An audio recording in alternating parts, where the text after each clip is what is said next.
안녕하세요. 북만남 대림입니다. 반갑습니다.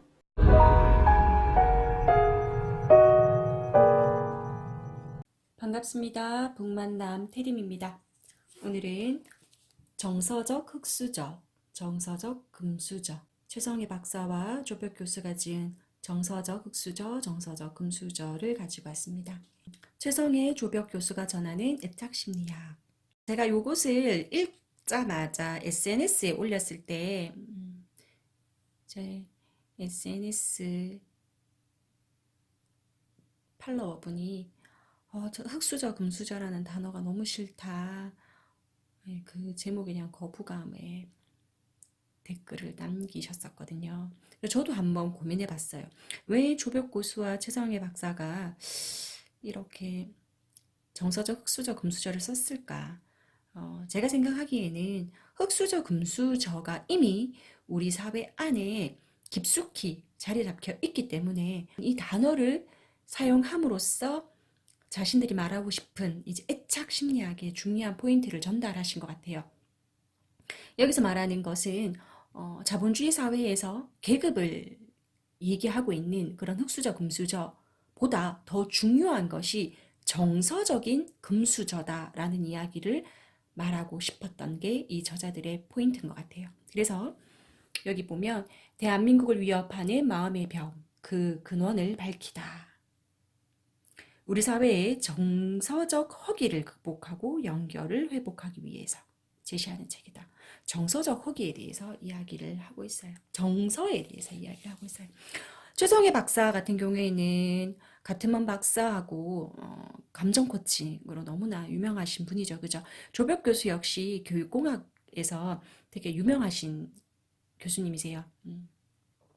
나는 대한민국 교사다라는 책을 제가 신규 때 읽으면서 저의 교사의 꿈을 키우기도 했었고, 학생들하고 상담을 하면서 한계를 느꼈을 때 최성애 박사의 감정 코칭 책을 읽기도 하고 연수를 듣기도 하고, 그리고 아이를 놓고 제가 아이와 관계를 맺기 위해서도 감정 코칭을 다시 읽었었거든요. 그리고 제가 북만남 채널에 보면 제가 감정 코칭을 아주 세분화해서 올려놓은 것도 그 단계별로 부모님이 아이에게 감정 코칭, 감정을 읽어주는 것이 참 중요하다고 생각했기 때문에 제가 올려놓은 것들이 있습니다. 그래서 최성희 박사와 조벽 교수의 정서적 흑수저와 정서적 금수저라는 책이 나왔다는 이야기를 듣고 제가 바로 사서 읽었고요.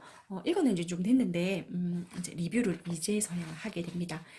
제가 지난번에 올렸던 글로벌 인재를 이야기하면서 이 정서적 금수저 이 책을 잠깐 언급했었는데요. 거기서 나오는 이야기를 이제 시작으로 제가 한번 맞다, 이 책 읽었었는데 이 좋은 책 빨리 리뷰해야 되겠다라는 생각으로 제가 오늘은 이 책을 가지고 왔습니다. 사랑은 애착으로 시작되고 안정적 애착은 행복으로 이어집니다. 한번 써볼까요? 사랑은 애착으로 시작되고 사랑의 애착으로 시작이랍니다. 사랑은 애착으로 시작되고 안정적인 애착은 뭐로 이어지냐면 행복으로 이어진다라고 이렇게 서문에 이렇게 써놓고 시작을 하세요. 행복을 이야기할 때 애착을 빼놓고 얘기할 수 없고 애착을 빼놓고는 사랑을 얘기할 수 없는 것 같아요. 그죠? 사랑은 애착으로 시작되고 안정적인 애착은 행복으로 이어진다. 도대체 우리에게 어떤 메시지를 던져주는 책인지 정말 이 책을 읽고 큰 울림이 저에게 왔었거든요. 그래서 저희 인생에 있어서도 참 중요한 결단을 이 책을 읽고 하게 되었습니다. 그건 조금 이따 말씀드릴게요. 위기 상황에 처했을 때나 중요한 욕구가 있을 때 돌봄을 기대한 대상으로부터 외면당하거나 거부당하거나 버림받은 상처를 애착 손상이라고 합니다. 위기 상황 속에서 내가 나에게 돌봄을 해주어야 되는 사람에게 거부를 당했을 때, 버림을 받았을 때 이것이 애착 손상이라고 저자는 정의 내리고 있어요.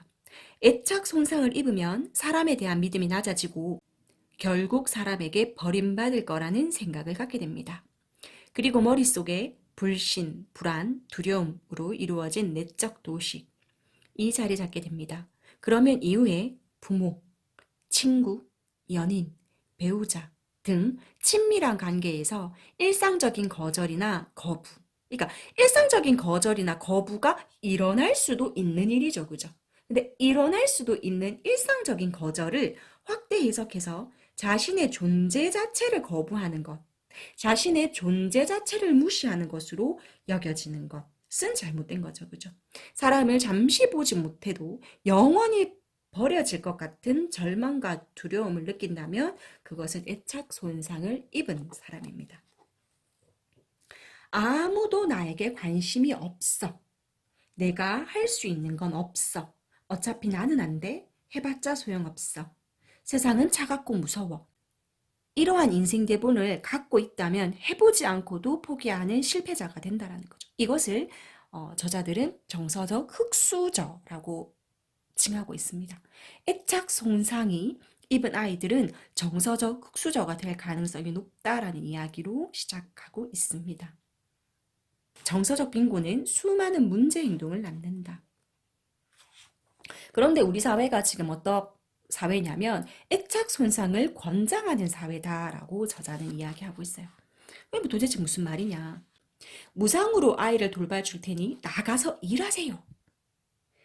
아이를 넣어만 주세요. 아이를 놓으면 국가가 길러주겠습니다. 라는 것은 애착 손상을 권하는 사회라는 이야기입니다. 저는 이 얘기를 듣고 뭐를 한 대 꽝 맞은 것 같았어요. 무제한 스승을 읽고 제가 했던 말들이 부모님들이 자녀들에게 교육을 시켜야 하는 그 자리에 사교육에게 뺏기고 사교육을 시키기 위해서 사교육비를 벌기 위해서 부모님이 맞벌이를 해야 하는 그 악순환. 어떻게 보면 그런 악순환이 우리 사회도 역시 애착 손상을 권하고 있는 건 아닐까. 엄마가 있어야 되는 자리에 사교육이 자리 잡아오고 오직 공부만 하면 된다라는 것이 가장 중요한 가정교육에서 가장 중요한 정서적인 것을 빼앗고 그 안에 교육, 경쟁, 서열을 매기고 있는 사회 속에 아이들을 내몰고 있는 건 아닐까. 정서적인 애착을 주어야 하는 엄마가 헬리콥터 마음으로 그냥 코치처럼 학습 코치처럼 하고 있는 건 아닌가라는 생각을 해보게 되었습니다. 애착 육아에 대한 뜨거운 찬반 논쟁이 있다라고 얘기를 하는데요. 여기서도 애착 육아의 중요성을 이야기할 때 저자는 이야기하고 있습니다. 애착의 질이 중요하다. 어떡하지? 나는 지금 맞벌이를 해야 되는데 맞벌이를 하는 엄마는 그럼 죄인인가요? 아니요. 여기서 말하는 건 양이 아니라 질이라는 겁니다. 아침부터 저녁까지 엄마가 돌보고 있는 양육을 엄마가 아침부터 저녁까지 한다라고 해서 아주 많은 시간을 함께 보낸다고 해서 무조건 애착이 좋아지는 건 아니고요.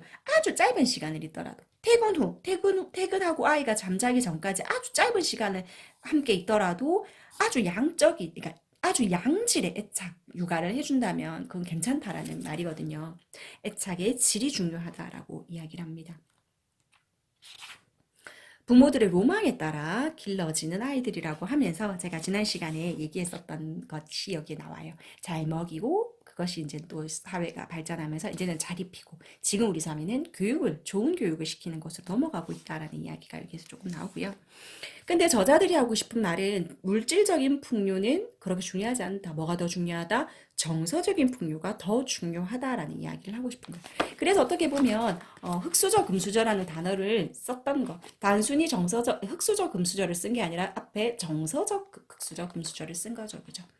물질적인 풍요보다 정서적 풍요가 중요하다는 이야기가 이 저자들이 하고 싶은 가장 포인트의 이야기인 것 같아요. 헬육아와 독박 육아의 지친 부모라고 하면서 너무 힘든 육아의 이야기가 나와요. 저도 지금 아이가 이제 6세 그리고 첫째가 올해 초등학교 들어가거든요. 정말 많이 살 것 같아요. 이제는. 옛날을 돌아보면 정말 잠도 제대로 못 잤고 씻지도 못했고 화장실도 제대로 마음대로 못 갔던 그 시절 생각하면 정말 우울증이 올라올 수밖에 없거든요. 근데 지금은 아이들에게 이야기를 하면 충분히 아이들이 이해를 하고 제가 원하는 것을 엄마 지금부터 책을 좀 읽을 거야 라고 하면 아이들도 옆에 와서 자기들이 책을 읽거든요. 그래서 정말 어릴 때 아이를 기르는 거 너무 힘든 건 맞아요. 네, 너무 힘든 건 맞아요. 네. 그리고 아이들이 가장 원하는 것이 무엇일까를 이야기를 하면서 가장 많이 안아주고 가장 많이 보듬어주라. 제가 요즘에 조금 드는 생각이 어떤 생각이 드냐면 요즘 젊은 사람들 안에서 어떤 육아가 조금 유행이었었냐면 똑개 육아라고 똑똑하고 게으르게 기른다. 엄마가 행복해야 아이가 행복하다라는 그런 취지는 맞다라고 생각해요. 근데 많이 안아주어야 하고 많이 보듬어 주어야 해요. 저는 저희 아이 둘을 기를 때 저희 시어머니가 참 많이 도와주셨는데요. 저희 시어머니가 정말 많이 업고 키우셨어요. 저도 저의 첫째를 정말 아기띠로 많이 안고 키웠었거든요. 그래서 많이 안아주고 많이 보듬어 주어야 한다라는 이야기. 그럼 이런 얘기를 또 할 수 있겠죠. 저는 이혼을 했습니다. 저는 이혼을 했는데 그럼 애착 육아 저희 아이는 애착을 손상 입은 건가요? 어쩔 수 없는 상황에서 이혼을 하셨다면 정말 어쩔 수 없는 상황이었고 그것이 최선의 선택으로 이혼을 하신 거라면 이렇게 하시면 돼요. 이혼으로 아이에게 애착 손상을 주지 않으려면 어떻게 하시면 되냐면 아이 앞에서 상대 부모를 흠집을 내시면 안 돼요. 엄마가 아이를 기르고 계시다면 아빠를 긍정적으로 얘기해 주셔야 돼요. 엄마 아빠가 이런 이유로 이혼을 했지만 엄마 아빠가 이런 이유로 이혼을 했지만 아빠는 참 너를 사랑했단다. 아빠로서 정말 훌륭한 아빠였어. 반대로 아빠가 아이를 기르고 계시고 엄마를 이야기하신다면 너희 엄마와 나는 이렇게 해서 이혼을 했지만 너희 엄마 참 너를 사랑했단다. 엄마는 너에게 참 훌륭한 엄마였단다. 라고 하셔야 돼요.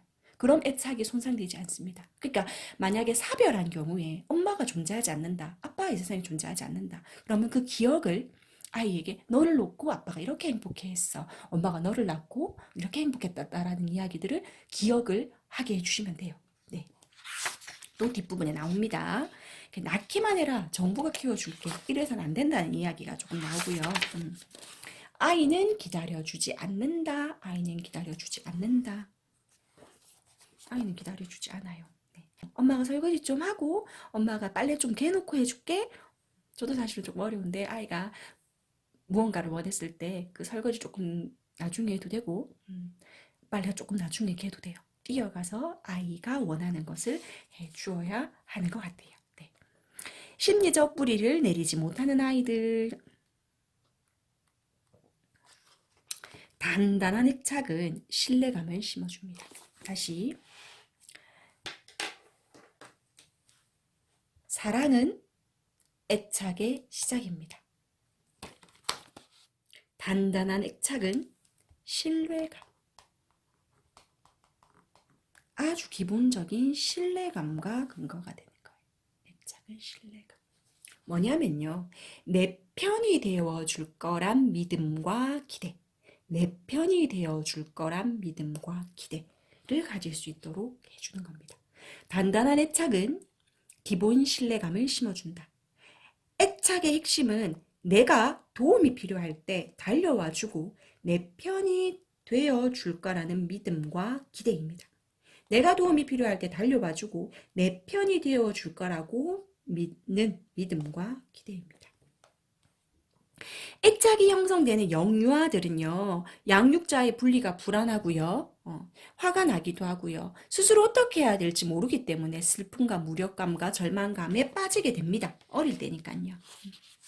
그러니까 아이들은 어떻게 애착을 형성하는가라고 하면서 애착 형성 과정에 대한 이야기들을 하고요. 아이들이 아주 어렸을 때, 갓난아이가 아주 어렸을 때 감정의 신호를 우리에게 보내지만 우리는 그것을 많이 놓친다라는 이야기가 여기 조금 나와 있습니다. 어떡하겠어요? 우리는 이미 아이들을 좀 많이 키웠는데, 그죠? 그럼 그 해결책을 한번 말해볼게요. 여기서도 또 이렇게 얘기하고 있어요. 아이의 세계에서는 나중이란 없다. 네, 제가 사실은 이 책을 올해 작년 연말에 이 책을 읽었었는데요. 이 책을 읽고 정말 큰 마음을 먹고 올해 제가 휴직을 합니다. 네, 저희 아이들에게 이 책을 읽고 정말 많이 반성했어요.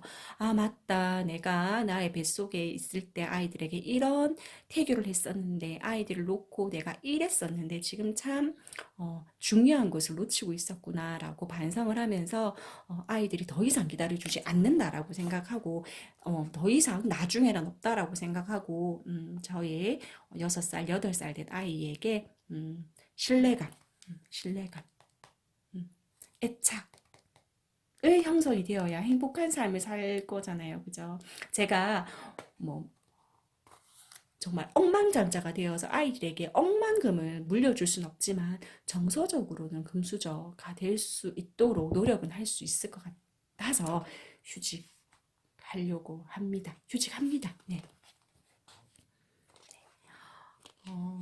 없어야 할 것과 있어야 할 것. 마땅히 있어야 할 것을 경험하지 못하면 그때 그것이 발달 트라우마가 된다라고 저자들은 이야기하고 있어요. 여기 이런 말이 나와요. 되게 유명한 부부의 아이가 쓴 글인데, 우리 부모는 날 낳기만 했지 키워주지 않는다.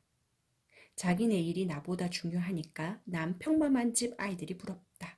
걔네들은 집에 가면 반겨줄 엄마가 있고 재미있게 놀아줄 아빠가 있다. 우리 엄마 아빠는 너무 유명한 사람들이라 아이들과 놀 줄 모르나 보다라고 하면서 그 유명인의 아이의 일기장에 쓰여 있던 글이랍니다. 그래서 저는 첫째에게 학교에서 돌아올 때 반겨줄 엄마가 되려고 휴직을 했습니다. 사교육을 뺑뺑 돌리고 있는 아이가 잘 성장하기 위해서, 사교육비를 벌기 위해서 밖에 나가지 마세요. 네. 어, 경력 단절이 되어서 다시 일을 가지고 싶은 많은 엄마들이 있다는 건 압니다만, 제가 말씀드리고 싶은 건, 부모의 자리를 더 이상 사교육에 내어주지 마세요. 내어주지 마세요. 엄마가 집에서 정서적인 배고픔을 느끼지 않도록, 정서적인 허기를 느끼지 않도록 우리 정서적 금수저로 키웁시다. 네. 만약에, 그러니까 아까 여기서 얘기한 것이 뭐냐 하면, 있어야 할 것이 없었잖아요. 경험했어요. 마땅히 있어야 할 것이 경험하지 못했던 그것이 발달 트라우마가 되어서 처리하지 못한 상처로 그대로 남아있는다는 말입니다. 처리하지 못한 상처로 그대로 남아있는단 말입니다. 그래, 아주 작은 트라우마들이 거부감, 소외감, 단절감, 버려진 느낌, 무가치한 존재, 라고 느끼게 되는 건 잘못된 거잖아요. 그죠? 미해결 과제나 상처가 아직 남아있기 때문에 만약 애착 손상이 있다면 사랑, 관심, 수용, 인정, 지지, 위로, 격려를 경험하게 해 주어야 합니다. 있어야 할 것이 있지 못했다면, 지금부터 우리가 인지했다면 사랑, 관심, 수용, 인정, 지지, 위로, 격려가 필요합니다. 애착과 관련돼서 처리되지 않은 트라우마가 있을 때, 우리가 살아가는 성인이 되었을 때 큰 문제들로 다가오거든요. 네. 왜곡된 내적 작동의 모델로 등장한다라는 거고요.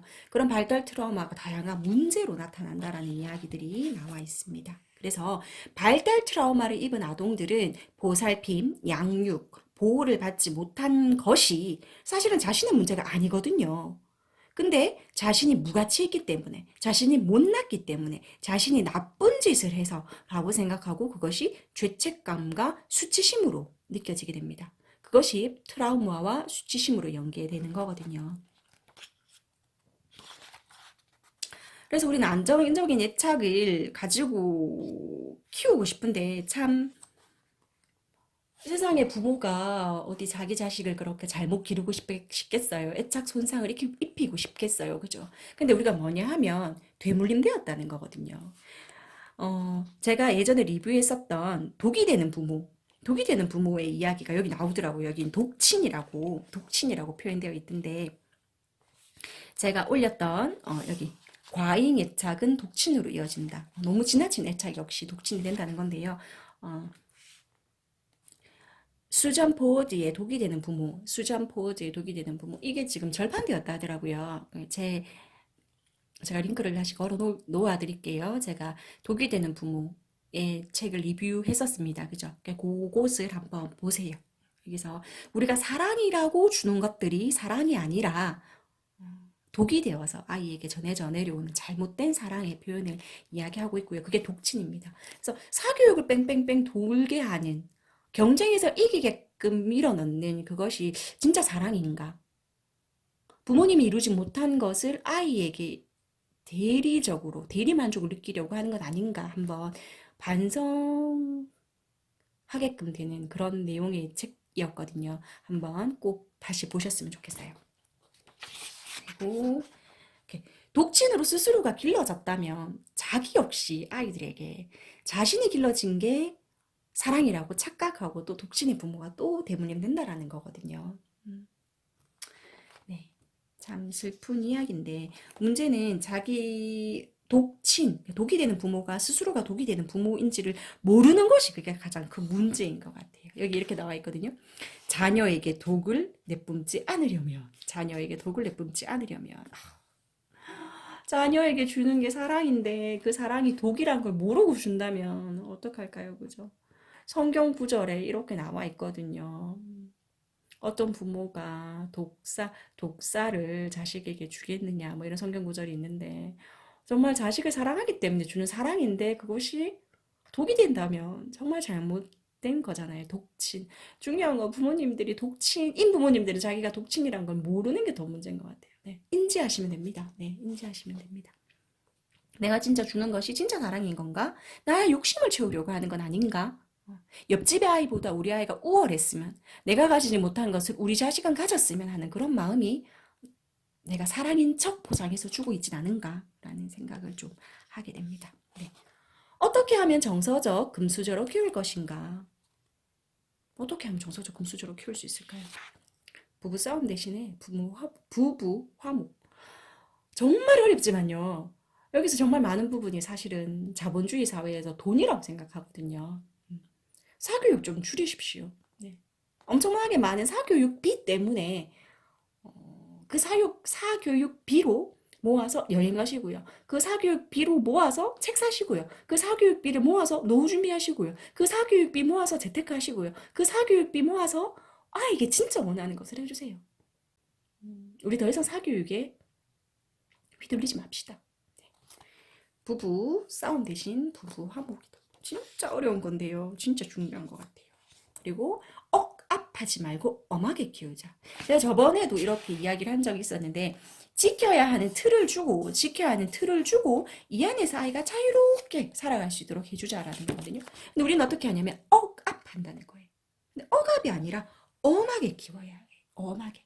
엄한 부모가 되어야 되는 건 맞아요. 조선시대의 교육을 보면 엄한 아버지예요. 억압하는 아버지가 아니라. 억압하는 아버지가 아니고 엄한 아버지, 자애로운 엄마예요. 네. 엄한 것은 아이나 어른이나 모두 지켜야 하는 규칙과 행동 규칙이 있다. 이 틀을 제공해 주자는 거예요. 지켜야 하는 틀이라는 것을 명확하게 제시해 주고 이 안에서 자유롭게 해줘야 되는 거지. 네. 그건 지켜야 하는, 그러니까 테두리 내에서 상당한 자율권이 있다라는 거예요. 자율권을 보장해 주는 것은 엄함은 사랑과 존중이고요.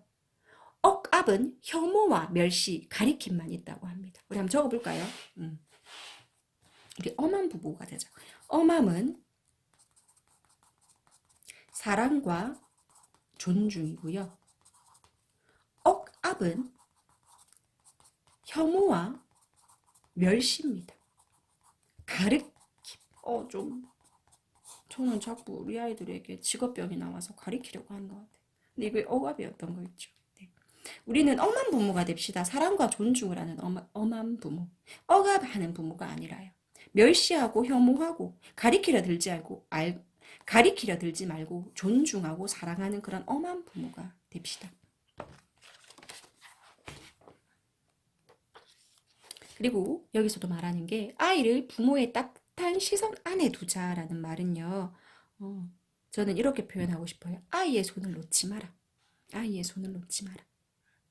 아이의 손을 놓지 말고 아이와 함께 도서관에 가고요. 아이와 함께 운동하러 가고요. 아이와 함께 무언가를 하러 갑시다. 아이의 손을 놓고 사교육에 밀어넣지 말고요. 손을 놓지 맙시다. 네. 따뜻한 시선 안에 둡시다. 부모의 시선 안에 사랑과 관심을 받고 자라는 아이들은 생명력과 자신감으로 충만합니다. 그리고 어떻게 하냐면 어떤 일이 일어날 수도 있어요. 어떤 일이 일어날 수도 있는데 그 상처를 회복할 수 있는 회복 탄력성이 있다는 거예요. 세상의 박스 회복 탄력성이라는 그런 책도 있거든요. 사실은 여기서 살짝 이야기하고 있는 것 같아요. 네. 그런 생명력과 사랑을 받고 관심을 받고 자란 아이는 생명력과 자신감이 충만하기 때문에 상처를 회복할 수 있는 능력이 있다. 회복 탄력성이 있다라는 거예요. 어떻게 아이가 상처 없이 크겠습니까? 어떻게 좌절하지 않을 수 있겠어요? 하지만 그런 좌절 속에서 어떻게 회복할 것이냐? 회복 탄력성이 중요하다는 거죠. 제가 다음에 재정의 박사의 회복 탄력성도 가져와서 리뷰하도록 하겠습니다. 그래서 정서적인 기억, 편안했다, 엄마를 생각하면 편안했다, 행복했다, 기뻤다, 나의 어린 시절 생각하면 이런 일들이 떠올라야 되는 거죠. 아이와 부모의 만족스러운 상호관계는 아이의 영혼을 감싸주고 고귀한 성품으로 성장시킨다. 여기도 나와요. 네. 아이와 함께 산책하고 아이와 함께 자전거를 타고 아이와 함께 모래장난을 치고 아이와 함께 술래잡기 하고 아이와 함께 레슬링하고 아이와 함께 소꿉장난을 해라. 아이를 키우는 즐거움을 소중함을 저절로 느껴라. 정말 중요한 말이죠. 아이의 손을 놓지 맙시다. 아이의 금맥을 발견하라. 아이가 자아상을 긍정적으로 가질 수 있도록 해주어라 라는 말이에요. 여기서 어떤 말이 있냐면요. 잘했을 때 얘 썼다. 참 잘했구나. 성적이 잘 나왔을 때 지난번보다 더 잘해서 기쁘구나. 장난감 제자리에 놓는 걸 보고는 장난감을 제자리에 잘 정돈해줘서 고마워. 참 예쁘고 사랑스럽다. 사랑해. 개구리를 창의적으로 그렸구나. 놀랍다. 스케이트를 타보니까 기분이 어때? 이렇게. 장점을 발견했을 때 이렇게 금맥을 찾은 것처럼 바로바로 이렇게 긍정적인 칭찬을 해주라는 거거든요. 근데 우리는 막 이렇게 잘못된 칭찬들을 하고 있어요. 이런 잘못된 칭찬이 아니라 애썼다. 과정을. 지난번보다 잘했구나. 자신의 과거와 비교하는 거죠. 다른 사람과 비교하는 게 아니라. 참 예쁘고 사랑스럽다. 사랑해. 조건 없는 사랑을 주는 단 한 사람이 필요하다. 이거는 이제 버락 오바마 전 미국 대통령 이야기도 하고요. 이혼했는 가정 안에서 어떻게 하면 만약에 부모님이 모두 다 돌아가셨는 상황에서 어떻게 하느냐. 여기서는 곁에 없는 부모의 존재를 긍정적으로 인정하라. 네, 이혼하신 부모님들은 이렇게 하셔야 돼요. 남은 부모가 너희 아버지나 너희 어머니는 이런 사람이었어. 이런 점이 참 좋았어. 나와 배우자로 잘 맞지 않았지만 엄마로서 내진 아빠로서는 참 훌륭했단다. 내가 태어났을 때 너무 기뻐했어. 어렸을 때 정말 사랑해 주셨단다. 이런 이야기를 해주어야 한다는 거예요.